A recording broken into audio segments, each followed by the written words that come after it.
There was a sound on the battlefields of World War II that Allied soldiers learned to fear. A sound unlike any weapon they had encountered before.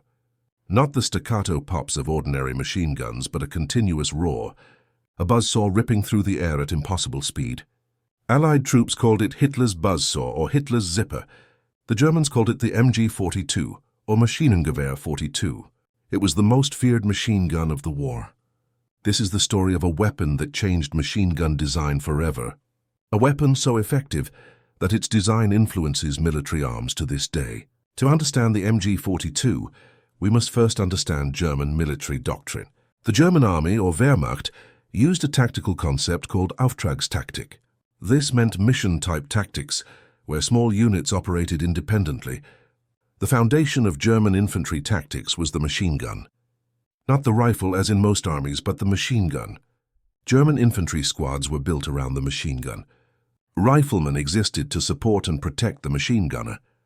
This was the opposite of Allied doctrine. American and British squads were rifle-centered, with machine guns in support. Germany's approach meant they needed exceptional machine guns. In World War I, Germany had developed the MG-08. This was a water-cooled, belt-fed machine gun based on the Maxim design. It was effective but extremely heavy, weighing over 60 pounds with its mounting.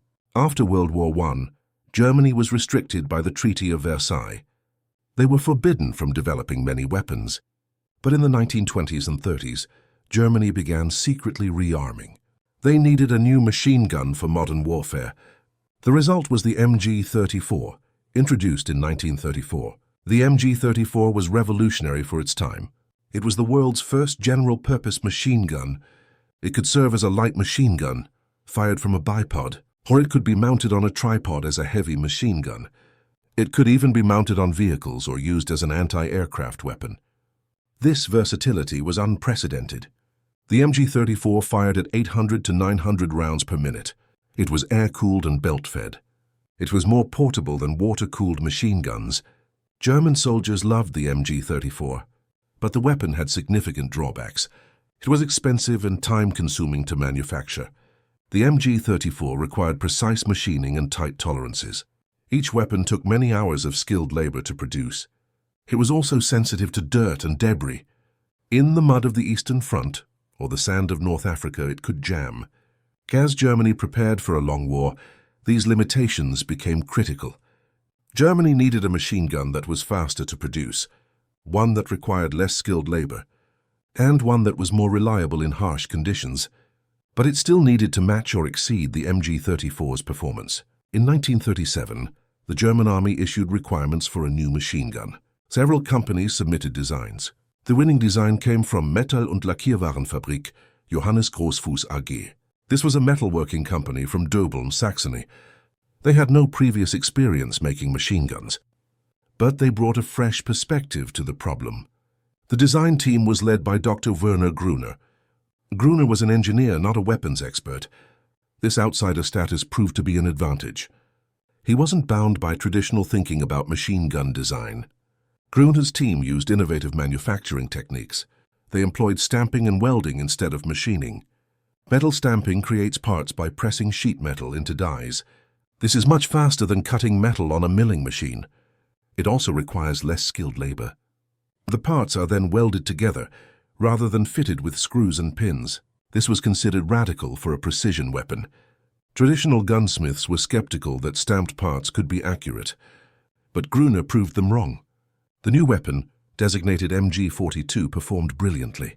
It could be manufactured in half the time of an MG-34. It used half as much metal. And it cost significantly less, but most importantly, it was more reliable. The looser tolerances actually helped in dirty conditions. Mud and sand didn't jam the mechanism as easily. And the MG-42 had one other characteristic that made it legendary: its rate of fire. The MG-42 fired at 1,200 rounds per minute. Some versions reached 1,500 rounds per minute.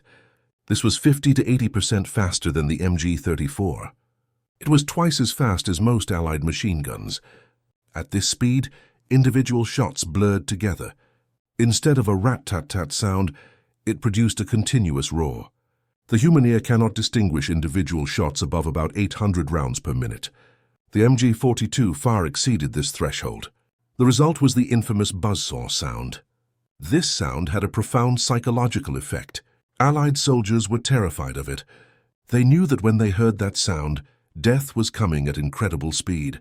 The MG42 entered service in 1942. That quickly proved itself on all fronts. On the Eastern Front, German machine gunners used MG42s to devastating effect. Soviet human wave attacks met walls of bullets. A single MG42 could hold off dozens of attacking soldiers. In North Africa, the MG42 performed well in desert conditions. Sand that jammed other weapons didn't stop the MG42. The weapon's rapid fire dominated engagements. When Allied forces invaded Italy, they encountered MG42s in defensive positions. The mountainous terrain favored defenders with machine guns. MG42 positions became strong points that were extremely difficult to overcome. On D-Day, June 6, 1944, MG42s defended Omaha Beach. From bunkers and pillboxes, they fired down on the landing forces. American soldiers wading through the water faced concentrated fire. The casualties on Omaha Beach were partly due to the MG42's effectiveness. As Allied forces pushed into France, they continued to encounter the weapon. In the hedgerows of Normandy, MG42s created deadly crossfires. The dense terrain concealed machine gun positions perfectly. Allied troops would advance, and suddenly the buzzsaw would start. American soldiers developed tactics to deal with the MG42. Flanking was essential, as attacking head-on was suicidal. They used artillery and tanks to suppress the guns. But even suppressed, a single burst from an MG42 could be devastating. The technical details of the MG42 reveal why it was so effective. It used a recoil-operated bolt-locking system. When fired, the barrel and bolt recoiled together for a short distance. Then locking rollers in the bolt were cammed outward. This unlocked the bolt, which continued to the rear. The bolt extracted and ejected the spent cartridge. A recoil spring then drove the bolt forward. It stripped a new round from the belt and chambered it. The locking rollers cammed inward, locking the bolt. The weapon was ready to fire again. This entire cycle happened in a fraction of a second, 20 times per second at peak rate of fire. The simplicity of this design contributed to the weapon's reliability. Fewer parts meant fewer things to break. The MG42 had only 92 parts. The MG34 had 210 parts. This reduction was a manufacturing triumph. The barrel of the MG42 was designed for quick changing. With such a high rate of fire, the barrel heated rapidly. After firing 150 to 250 rounds, the barrel needed to be changed. The barrel change could be performed in under 5 seconds. The gunner would press a latch on the right side, swing open the receiver, pull out the hot barrel with a heat-resistant glove or carrying handle, insert a fresh barrel, close the receiver and resume firing. Machine gun crews carried multiple spare barrels. This allowed sustained fire for long periods. The ammunition feed system used a metal belt. The standard belt held 50 rounds. Belts could be linked together for continuous fire. A 250-round belt was common for sustained fire positions. The weapon could also use saddle drum magazines holding 50 rounds. These were used when the gun was fired from a bipod in the light machine gun role. The MG42 weighed 25 pounds. With bipod attached, it was 28 pounds. This was remarkably light for such a powerful weapon. A single soldier could carry and operate it. But typically, a machine gun team consisted of 3 men. The gunner carried and fired the weapon. The assistant gunner carried spare barrels and ammunition. The ammunition bearer carried additional ammunition belts. This team could lay down sustained fire. The tactical employment of the MG42 was sophisticated. German doctrine emphasized interlocking fields of fire. Multiple machine guns would be positioned to cover the same area from different angles. This created kill zones that were almost impossible to cross. The MG42's high rate of fire was essential to this doctrine. It could engage multiple targets rapidly. It could suppress enemy soldiers attempting to advance. And it could be fired in short bursts to conserve ammunition. Experienced gunners learned to fire bursts of 3 to 7 rounds. With the MG42's rate of fire, this was difficult. A 3-round burst lasted only 1/10 of a second. It required excellent trigger control, but short bursts prevented barrel overheating and saved ammunition. The psychological warfare aspect of the MG42 cannot be overstated. The sound alone was devastating to morale. Allied soldiers who heard it knew they faced a weapon unlike any other. The sheer volume of fire was intimidating. Bullets seemed to fill the air. Taking cover was the only option when an MG-42 opened fire. Attempting to advance or return fire was usually fatal. This psychological effect multiplied the weapon's tactical effectiveness. Soldiers pinned down by an MG-42 were neutralized. They couldn't advance, couldn't effectively return fire, and had to wait for support. This gave German defenders time to adjust their positions or call for reinforcements. The MG-42 also created beaten zones, areas where bullets impacted. Because of the high rate of fire, these zones were densely covered. The probability of being hit in a beaten zone was extremely high. German gunners were trained to fire in traversing patterns. They would sweep the gun from side to side while firing. This spread bullets across a wide area. With 20 bullets per second, even a brief traverse covered extensive ground. The ammunition consumption of the MG-42 was problematic. At twice 200 rounds per minute, it could empty a 250-round belt in 12 seconds. This created enormous logistical demands. Machine gun teams needed constant resupply. In defensive positions, ammunition had to be stockpiled. German logistics struggled to keep MG-42 positions supplied, especially late in the war when resources were scarce. This forced gunners to be more conservative with their fire. But when ammunition was available, the MG-42's firepower was unmatched. Allied intelligence quickly recognized the threat posed by the MG-42. Reports from the front emphasized its lethality. Training manuals were updated to address the weapon. Soldiers were taught that the MG-42 had one major weakness. Its high rate of fire meant it needed frequent barrel changes.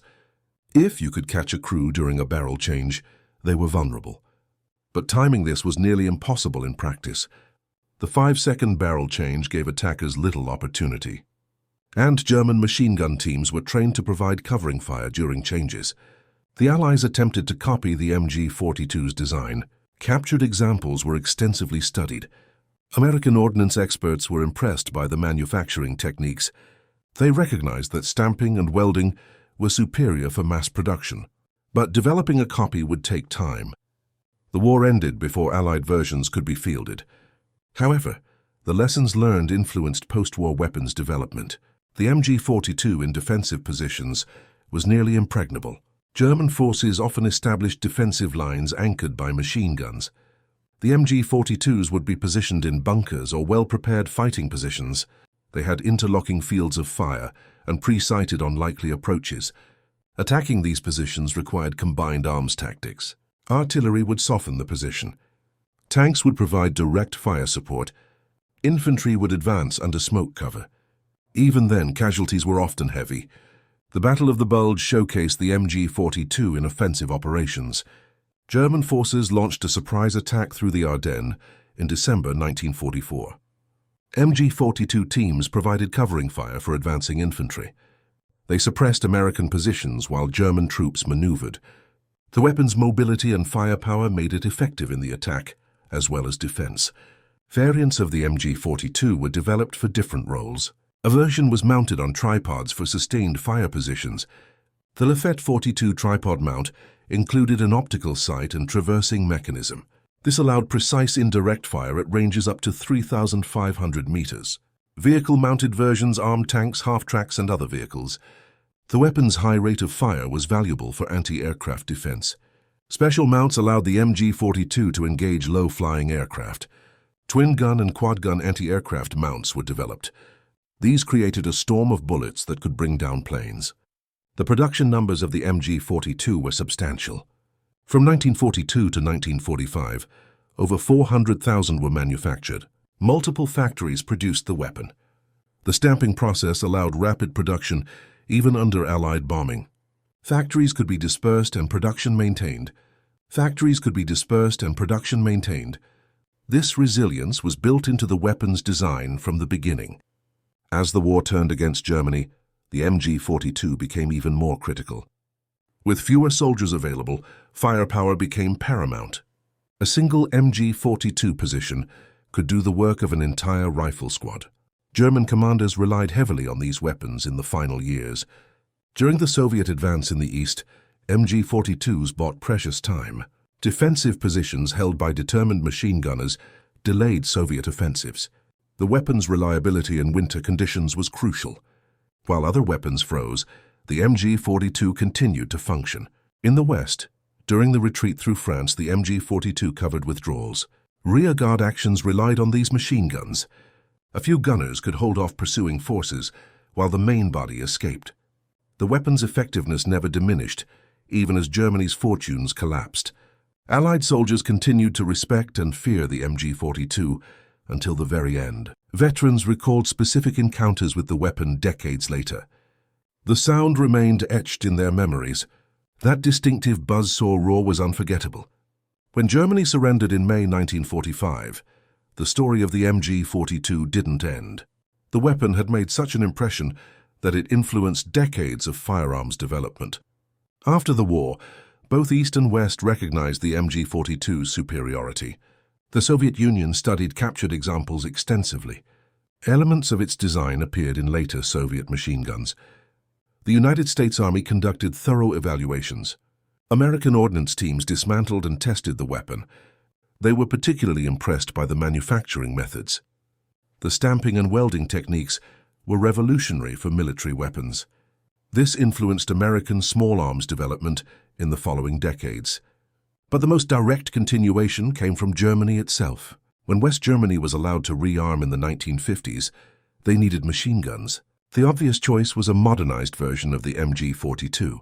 The new Bundeswehr, or German Federal Defense Force, commissioned an updated design. The result was the MG-3, introduced in 1959. The MG-3 was essentially the MG-42 chambered for NATO standard ammunition. It fired the 7.62 by 51 mm NATO round instead of the German 7.92 by 57 mm. Some minor improvements were made to the design, but the fundamental mechanism remained unchanged. The MG-3 retained the same fearsome rate of fire. It still fired at 200 rounds per minute. The same quick-change barrel system was kept. The same general-purpose machine gun concept remained. The MG-3 served as the standard German machine gun for decades. It was still in service with the Bundeswehr into the 21st century. Over 50 countries adopted the MG-3 or its variants. It was produced under license in multiple nations. Italy produced it as the MG-42/59. Spain manufactured it as the MG-3E. Pakistan produced the machine gun 1A3, essentially an MG-3 variant. Turkey, Iran, and numerous other countries adopted the design. The weapon saw action in conflicts around the world. In the Indo-Pakistani wars, both sides used MG-3 variants. During the Iran-Iraq War, the weapon was employed extensively. In the Balkans conflicts of the 1990s, MG-3s were common. The design proved as effective in modern warfare as it had in World War II. The longevity of the design speaks to its fundamental excellence. A weapon designed in the late 1930s remained relevant 80 years later. Few military weapons can claim such endurance. The MG-42's influence extended beyond direct descendants like the MG-3. The concept of the general-purpose machine gun became standard. Before the MG-42, most armies separated light and heavy machine guns. Light machine guns were portable, but had limited sustained fire capability. Heavy machine guns could sustain fire, but were difficult to move. The MG-42 proved a single weapon could fill both roles. This concept revolutionized machine gun doctrine worldwide. The American M60 machine gun, introduced in 1957, was a general-purpose design. It borrowed elements from the MG-42, including the feed mechanism. The M60 became the U.S. military's standard machine gun for decades. It saw extensive use in Vietnam and later conflicts. The Belgian FN Mag, another general-purpose machine gun, appeared in the 1950s. While not a direct copy, it embodied the same philosophy as the MG-42. The FN Mag became one of the most widely used machine guns in history. It was adopted by over 80 countries. Britain adopted it as the L7, later the L7A2. The United States adopted a variant as the M240. All of these weapons owe a debt to the MG-42's pioneering design. The manufacturing techniques pioneered for the MG-42 also had lasting impact. Stamping and welding became standard for military small arms. The Soviet AK-47 rifle, designed shortly after World War II, used stamped parts. This allowed the Soviet Union to produce millions of rifles quickly and cheaply. Western nations also adopted these methods for submachine guns and rifles. The economic advantages were too significant to ignore. Modern firearms manufacturing still relies heavily on stamping and welding. The MG42 demonstrated that these techniques could produce reliable, accurate weapons. In terms of tactical doctrine, the MG42 influenced how armies think about firepower. The German concept of building squads around machine guns eventually spread. Modern infantry squads in many armies center on a machine gun or automatic rifle. The U.S. Marine Corps fire team, for example, is built around the automatic rifleman. The machine gun provides the base of fire, while riflemen maneuver.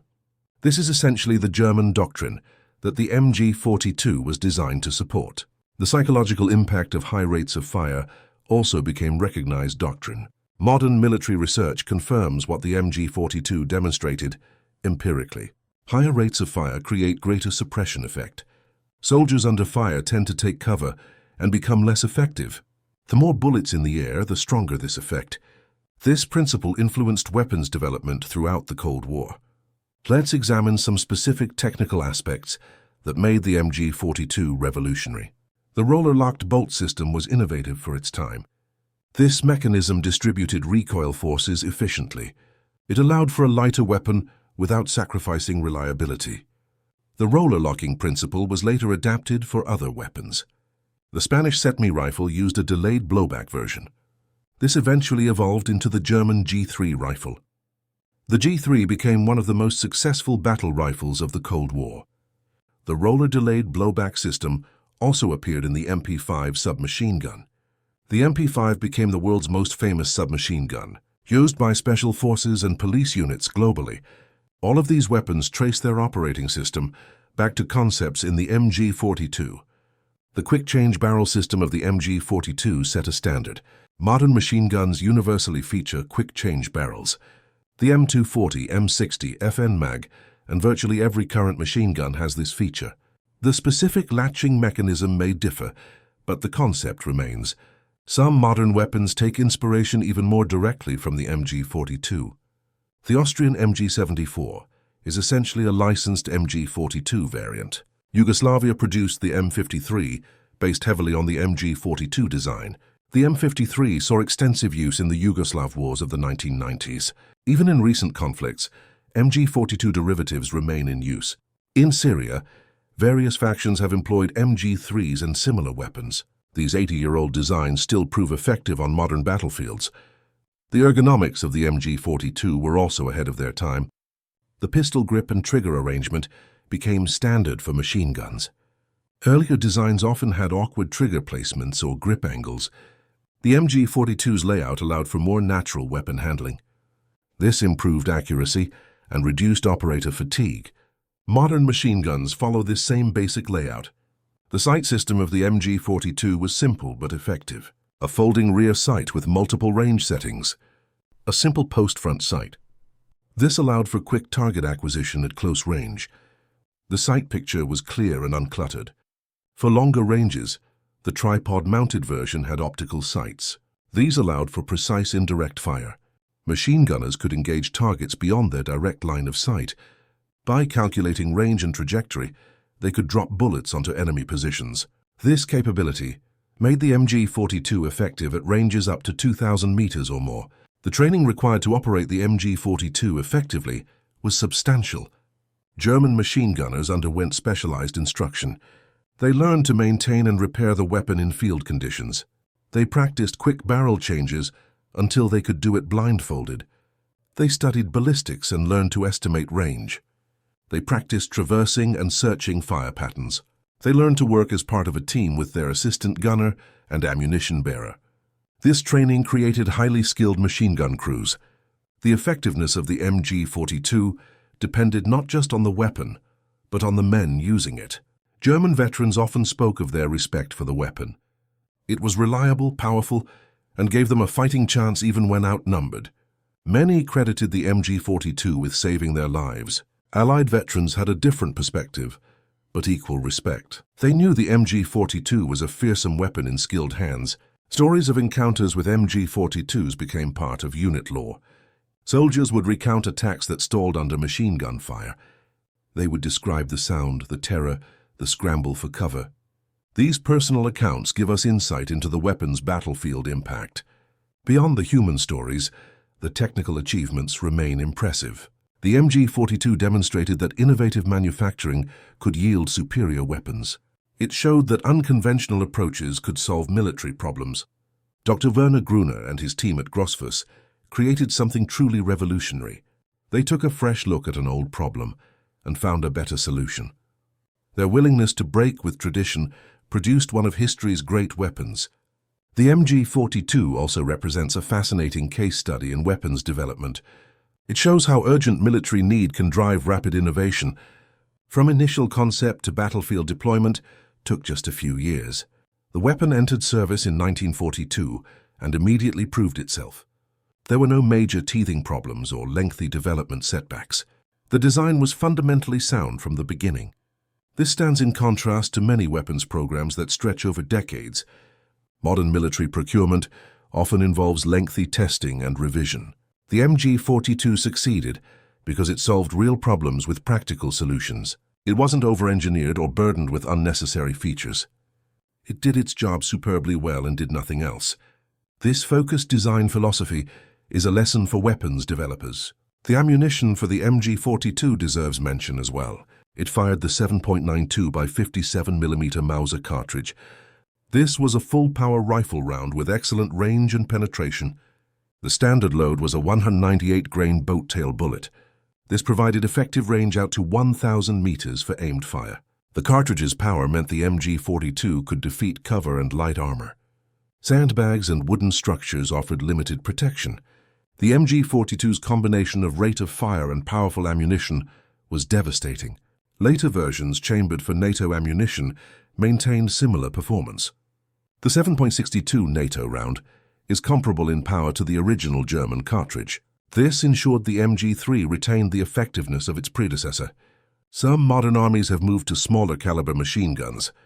The 5.56mm cartridge is common for squad automatic weapons, but for general-purpose machine guns, 7.62mm remains standard. The greater range and power justify the increased weight and recoil. This reflects lessons learned from the MG42 and its effectiveness. The maintenance requirements of the MG42 were reasonable for a military weapon. Regular cleaning and lubrication were necessary. The high rate of fire meant carbon buildup occurred quickly, but the simple design made field maintenance straightforward. Soldiers could disassemble the weapon with minimal tools.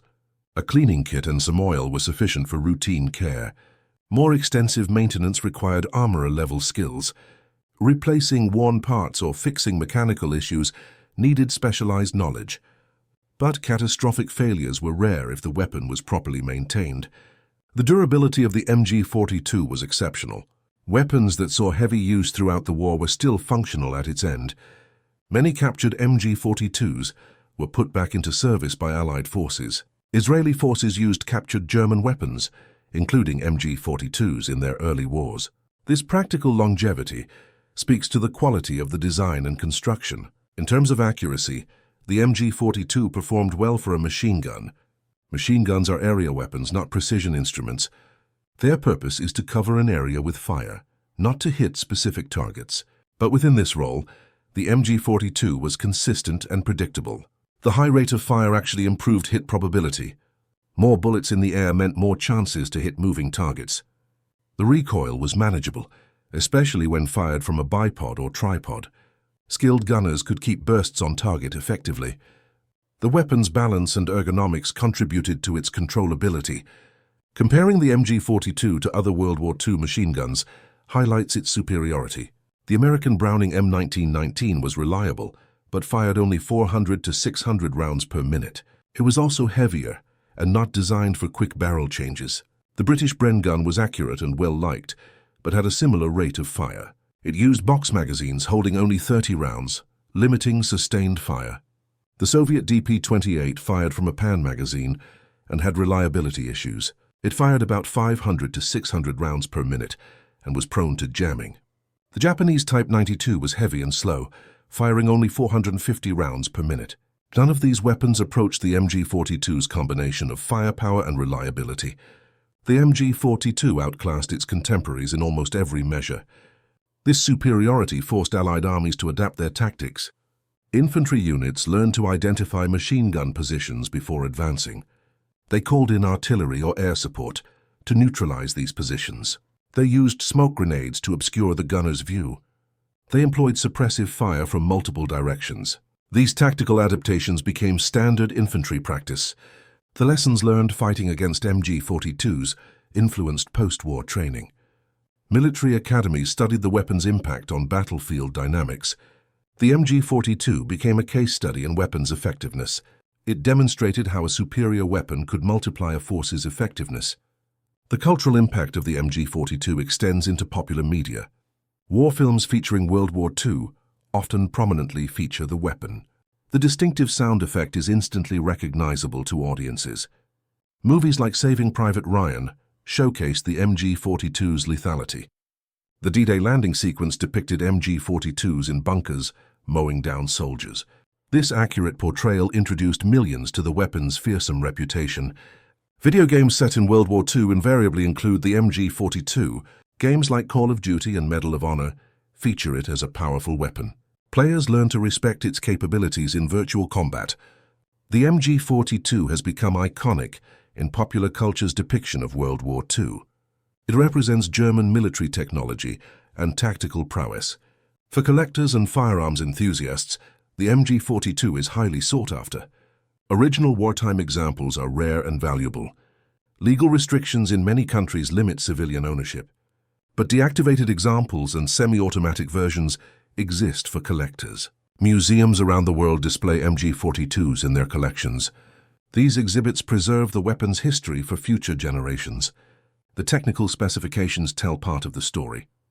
Length 48 inches overall, barrel length 21 inches. Weight 25.5 pounds unloaded, approximately 28 pounds with bipod. Rate of fire 200 to 1,500 rounds per minute depending on bolt configuration. Effective range 800 meters with bipod, over 2,000 meters on tripod. Maximum range approximately 4,000 meters. Feed system 50 round belt or 250 round belt could use drum magazines. Muzzle velocity 755 meters per second with standard ammunition. These numbers only hint at the weapon's battlefield impact. The human element, the terror and respect it inspired, cannot be quantified. The MG42's development also highlights the importance of industrial capacity. Germany's ability to produce over 400,000 MG42s during wartime is remarkable. This required massive industrial resources and skilled workforce. Even under Allied bombing, production continued at multiple facilities. The decentralized manufacturing approach proved resilient. Small workshops could produce components that were assembled elsewhere. This distributed production model is still relevant today. Modern military procurement often emphasizes production flexibility. The ability to manufacture weapons in multiple locations provides redundancy. The MG42 demonstrated this principle decades before it became doctrine. The weapon's simplicity also meant that repairs could be done in the field. Damaged weapons could often be cannibalized for parts. Two non-functional MG42s could be combined to make one working weapon. This maintainability was crucial, as German logistics deteriorated late in the war. Units cut off from supply lines could keep their MG42s operational. The environmental testing the MG42 underwent was comprehensive. It was tested in extreme heat and cold, in dust and mud, in wet conditions. It performed reliably across diverse environments. From the frozen Eastern Front to the deserts of North Africa, it functioned. This environmental robustness set a standard for military weapons. Modern military testing protocols owe much to standards established for weapons like the MG42. The safety features of the MG42 were appropriate for its era. A manual safety prevented accidental discharge. The weapon could only fire when properly locked and loaded.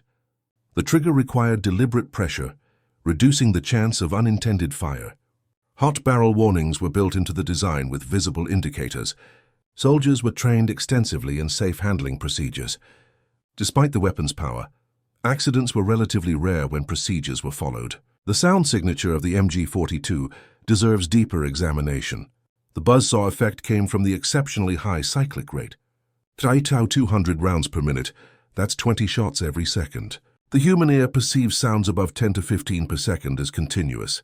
The MG42 far exceeded this threshold.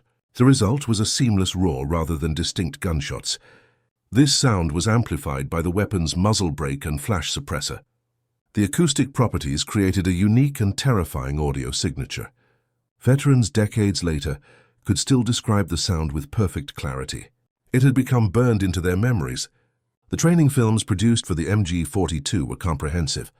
German military instruction emphasized thorough weapons familiarization. Soldiers learned every component and its function. They practiced emergency procedures and malfunction drills. They learned to estimate range and adjust fire accordingly. This training created machine gunners who could maximize the weapon's potential. Allied training programs, by contrast, often gave less emphasis to machine guns. This reflected different doctrinal approaches to infantry combat. The German emphasis on machine gun proficiency proved effective in defensive operations. The logistics of feeding an MG42 in combat were substantial. A single gun could consume hundreds of rounds in minutes. Ammunition bearers carried heavy loads of belted ammunition. In defensive positions, ammunition was stockpiled beforehand. Machine gun nests would have thousands of rounds pre-positioned. This allowed sustained fire during an engagement. In offensive operations, ammunition supply was more challenging. Advancing machine gun teams had to balance firepower with mobility. Carrying enough ammunition while remaining able to maneuver required careful planning. The MG42's influence on modern weapon design cannot be overstated. Walk into any modern armory, and you'll see its descendants. The general-purpose machine gun concept is universal. Quick-change barrels are standard features. High rates of fire are pursued for suppressive effect. Belt-fed systems dominate over magazine-fed for sustained fire weapons. All of these principles were exemplified by the MG42. Some modern weapons have moved away from extremely high rates of fire. The M240, for instance, fires at 650 to 950 rounds per minute. This is a compromise between suppressive effect and ammunition consumption. It also reduces barrel wear and overheating. But the debate continues about optimal rate of fire for machine guns. The MG42's 200 rounds per minute remains at the upper end of the spectrum. Some argue it's excessive, others maintain it provides unmatched suppression. The fact that the MG3 retained this rate suggests the Germans found it optimal. Decades of operational experience validated the original design choice. In asymmetric warfare and counterinsurgency, the MG42's descendants remain valuable. The ability to rapidly suppress threats is crucial in urban combat. When engaging ambushes or defending positions, overwhelming firepower saves lives. Modern conflicts in Iraq and Afghanistan saw extensive use of general-purpose machine guns. These weapons, conceptual descendants of the MG42, proved their continuing relevance. The psychological aspect of firepower remains important. The sound of sustained machine gun fire still has a profound effect on combatants. It forces opponents to take cover and disrupts their actions. This suppressive effect was the MG42's greatest tactical contribution. Looking at the broader context, the MG42 represents German engineering excellence. It combined innovation, practicality, and effective problem-solving. The willingness to embrace new manufacturing methods showed forward thinking. The focus on reliability and ease of production demonstrated strategic awareness. These qualities made it one of the war's most successful weapons. The MG42 also illustrates how weapons can transcend their original purpose. Designed for a specific conflict, it remained relevant for decades. Its influence continues to shape military thinking today. Few weapons achieve such lasting significance. In the final analysis, the MG42 changed warfare. It demonstrated the power of concentrated, sustained firepower. It showed how innovative design could create battlefield superiority. It proved that manufacturing efficiency and combat effectiveness could coexist. The weapon earned its fearsome reputation through performance. Allied soldiers who faced it knew they confronted something exceptional. German soldiers who wielded it trusted it with their lives. That mutual recognition of excellence transcended the conflict itself. Today, over 80 years after its introduction, the MG42 remains legendary. Its descendants serve in armies worldwide. Its design principles influence modern weapons development. Its reputation as Hitler's Buzzsaw endures in military history. For students of military technology, the MG42 offers invaluable lessons. It shows that revolutionary improvements often come from unconventional sources. It demonstrates that simplicity can enhance rather than limit capability. It proves that manufacturing innovation is as important as design innovation. And it confirms that truly exceptional weapons transcend their era. The MG42 was more than just a machine gun. It was a revolution in military technology. It was a weapon that shaped tactics and doctrine. It was a sound that struck terror into the hearts of those who heard it. From the beaches of Normandy to the steppes of Russia, from the mountains of Italy to the deserts of Africa, the Buzzsaw roared, and warfare was never quite the same. This is the legacy of the MG42, a weapon that truly changed the world.